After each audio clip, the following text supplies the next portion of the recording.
नमस्कार मित्रांनो. तर लपंडाव या मालिकेच्या 4 मार्चच्या एपिसोडमध्ये छान ट्विस्ट बघायला मिळतोय.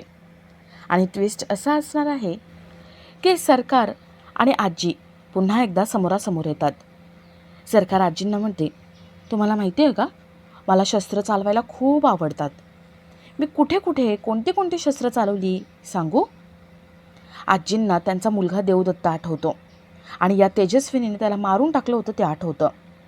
आजींना घाम फुटतो, त्यांचा थरकाप उडतो. आणि सरकारला इथे कळतं की आपण हिच्या कोणत्या तरी नातेवाईकाला मारले आणि म्हणून ही अशी वागते. पण तिला आठवत नसतं की नेमकं कुणाला मारले. तर इथे सखी कुल्फीला घेऊन दवाखान्यात आलेली असते आणि कान्हा आपल्या आईला 2 मिनिटासाठी बाहेर बसून डॉक्टरांशी बोलायला जातो. आई एवढ्या लोकांची गर्दी बघून खूप घाबरते. तिला समोर सखी दिसते. आई सखीचा हात धरते आणि म्हणते, गर्दी, लोक, भीती वाटते. सखी आईचा हात हातात घेते आणि त्यांना म्हणते, कोण आले तुमच्यासोबत, मला सांगा, मी आवाज देते. आई म्हणतात, कान्हा. कान्हा नाव आहे माझ्या मुलाचं. सखीला प्रश्न पडतो की हा आपला कान्हा तर नाही ना. तर कान्हा तिथे आलेला असतो आणि तो समोर जाणार तेवढं त्याला सखी आई बोलताना दिसतात. कान्हा लपून बघत असतो. आता सखीला तर डाऊट आलाय, पण सखी या सगळ्याचा मागोवा घेईल का हे बघणंही तेवढंच इंटरेस्टिंग असेल. तर या सगळ्याची सुरुवात कशी होते ते थोडक्यात पाहू. तर मालिकेत आपल्याला असं बघायला मिळतंय की कान्हा आपल्या आईला भेटायला येतो. तो आईला म्हणतो, आई बरं वाटतंय का, मी कान्हा, तुझा कबीर. आई कान्हा नाव ऐकते आणि तिला पुन्हा सगळं आठवतं. आई खूप पॅनिक होते आणि मोठमोठ्याने आरडाओरडा करायला लागते. कान्हाला आपल्या आईची ही सिच्युएशन बघवली जात नाही. कान्हा लगेच हॉस्पिटलमध्ये फोन लावतो आणि डॉक्टरांची अपॉइंटमेंट घेतो आणि तो आईला शांत करण्याचा प्रयत्न करतो. तो आईला जवळ घेतो आणि तिला मिठी मारतो. आई जरा शांत होते. तर इथे कुल्फीसुद्धा खूप घाबरत असते. छोट्या छोट्या वस्तू तिला दिसल्या, चाकू किंवा धारदार वस्तू, की घाबरत असते. सखी हिची ही भीती घालवण्यासाठी डॉक्टरांची अपॉइंटमेंट घेते. तर दुसऱ्या दिवशी सखी उशिरा उठते आणि तिला कळतं की कान्हा ऑफिसला गेलाय, पण तो डबा न्यायला विसरलाय. सखीला वाटतं की आपण कान्हाला त्याचा डबा नेऊन द्यावा. त्याच निमित्ताने त्याची केबिन पण बघता येईल, त्याचं कौतुक केल्यासारखं होईल. सखी डबा घेऊन निघते. तर इथे कान्हा ऑफिसला आलेला असतो. तो सरकारच्या वागण्याचा विचार करतो. ज्यावेळेस सखीने ब्लँकेटचा तुकडा दाखवला त्यावेळेस सरकारच्या चेहऱ्यावरच्या रेषा हलल्या होत्या. सरकार काहीतरी लपवते असं त्याला मनापासून वाटत असतं. तर इथे सखी डबा घेऊन येते. ती कारमधून खाली उतरते आणि सरकार तिच्यासमोर येते. सरकार म्हणते, काय तू इथे काय करतेस, ऑफिस जॉईन करतेस का. सखी म्हणते, नाही, एवढ्यात तरी ऑफिस जॉईन करत नाही आहे. सरकार विचारते, मग इथे का. सखी म्हणते, माझ्या नवऱ्याचा डबा राहिला आहे ना, तो द्यायला आले मी. सरकार हसायला लागते. सरकार म्हणते, वा, तू तर पूर्ण टिपिकल बायकोसारखी झाली आहेस, नवऱ्यासाठी डबा घेऊन आली आहेस. सखी म्हणते, तो माझा नवरा आहे आणि माझा नवरा उपाशी राहू नये म्हणून प्रेमाने डबा घेऊन आले. तुम्हाला काय कळणार ना प्रेम आणि ते. आणि मला त्याची केबिन पण बघायची आहे, मला कौतुक करायचे म्हणून मी इथे आले.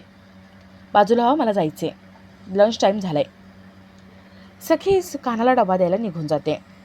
इथे सरकार मनात म्हणते, सखी जा ग जा, किती वर जायचं ना तेवढं जा, पण तू जेवढं वर जाशील ना तेवढंच जोरात खाली आपटणार. आणि तो कान्हा आहे ना, त्याचं तू कौतुक करतेस तोच तुला खाली आपटणार आणि हे बघायला मला मजा येईल. तर सखीला वाटतं की कान्हा कॅन्टीनमध्ये असेल. सखी कॅन्टीनकडे येते. तिथे काही मुली, ऑफिसमधल्या काही मुली कान्हाबद्दलच बोलत असतात. कान्हाचा चाम, कान्हाचं बोलणं वागणं याच्यावर त्या मुली फिदा असतात. सखीला थोडंसं जेलस होतं. शेखर पुढे येतो आणि त्या मुलींना ओरडतो. शेखर म्हणतो, त्या कान्हाचं कौतुक करू नका, तो कान्हा काही चांगला नाही आहे. नेपोटिझमच्या जोरावरती इथे आलाय तो, श्रीमंत मुलीला गटकवलं आणि इथे आलाय. आता आपण इतकी वर्ष झाले काम करतोय, पण आपल्याला केबिन मिळाली. तो सरकारचा जावई आहे ना, म्हणून त्याचे सगळे लाड होत आहेत, म्हणून त्याला केबिन काय, त्याचं कौतुक काय, आणि आपण जिथे आहोत तिथे आहोत. सखीने शेखरचं बोलणं ऐकलेलं असतं. सखी चिडते आणि आतमध्ये येते. सखी म्हणते, ओ मिस्टर, माइंड युअर लँग्वेज. सखी एवढ्या मोठ्याने ओरडते की कान्हाला पण आवाज जातो. कान्हा सखीचा आवाज आहे का हे बघायला बाहेर येतो. सखी शेखरकडे येते आणि शेखरला म्हणते, काय रे, तू किती दिवस झाले असं बघतोयस तू कान्हाला, मला विचार, मी त्याच्यासोबत संसार केलाय, 2 महिने आणि 15 दिवस. कान्हा त्याच्या नावाप्रमाणे आहे. जसा तो बाहेरून आहे तसाच आतून सुद्धा आहे. श्रीमंत मुलगी गटकवायची त्याला काहीच गरज नाही आहे. त्याची मनाची श्रीमंतीच खूप आहे. माझा कान्हा मनाने एवढा चांगला आहे आणि एवढा प्रेमळ आहे ना, की कोणतीही मुलगी त्याच्या सहज प्रेमात पडू शकते. आणि मी कान्हासोबत लग्न केलं म्हणून तो लकी ठरत नाही. उलट त्याने मला निवडलं म्हणून मी लकी ठरते. माझं नशीब म्हणून कान्हा माझ्या आयुष्यामध्ये आला. आहे मी कामतांची मुलगी, आहे मला अभिमान. पण आज मी सखी कान्हा महाडिक आहे आणि त्याचा जास्त अभिमान आहे. आणि यापुढे लक्षात ठेव, माझ्या कानाबद्दल बोलताना वेडावाकडा शब्द येऊ द्यायचा नाही. माझा कान्हा साधा आहे, जमिनीवर पाय घट्ट रोवून आहे. सगळ्यांना आदराने वागवतो, कोणी न मागता मदत करायला जातो. माझ्या वडिलांनंतर मला असं कोणी दिसलं असेल ना, तर तो फक्त कान्हा आहे. म्हणून त्याच्याबद्दल अजिबात बोलायचं नाही. आणि हे काय रे, मोठी केबिन, डेस्क वगैरे, माझ्या कानाला याची काहीच गरज नाही आहे. लात मारेल तिथे पाणी काढेल अशी धमक आहे त्याच्यामध्ये. आणि आज माझा कान्हा जिथे आहे ना, तो फक्त त्याच्या कर्तृत्वाच्या जोरावर आहे. म्हणून यापुढे जपून बोलायचं, नाहीतर गाठ माझ्याशी आहे. सखी ठणकावून त्याला सांगते. शेखर मान खाली करून असतो. तो सखीची माफी मागतो. कान्हाने हे सगळं ऐकलेलं असतं. त्याच्या डोळ्यात पाणी येतं. कान्हा आत येतो आणि सखीला विचारतो, सखी मॅडम, अहो तुम्ही इथे आणि काय काय चाललं काय हे? सखी म्हणते, काही नाही, चल भूक लागली असेल ना.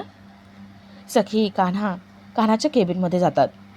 कान्हा विचारतो, सखी मॅडम, मगाशी काय चाललं होतं? सखी म्हणते, काही नाही, त्या मुली तुझ्याबद्दल बोलत होत्या. त्या बोलत होत्या तुझा चाम, तुझं वागणं बोलणं त्यांना आवडतं. कान्हा लाजायला लागतो.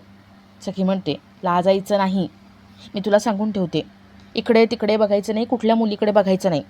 तुझं रुटीन फक्त इतकंच असलं पाहिजे की ऑफिस, घर, घर आणि ऑफिस, त्या व्यतिरिक्त नाही. काम एके काम. कान्हा म्हणतो, हो तसंच करेन. कान्हाला किरणचा फोन येतो आणि तो कान्हाला आज डॉक्टरांची अपॉइंटमेंट आहे ही आठवण करून देतो. कान्हा लगेच घाईने तिथून निघत असतो आणि आपला आजचा हा भाग इथेच संपतो.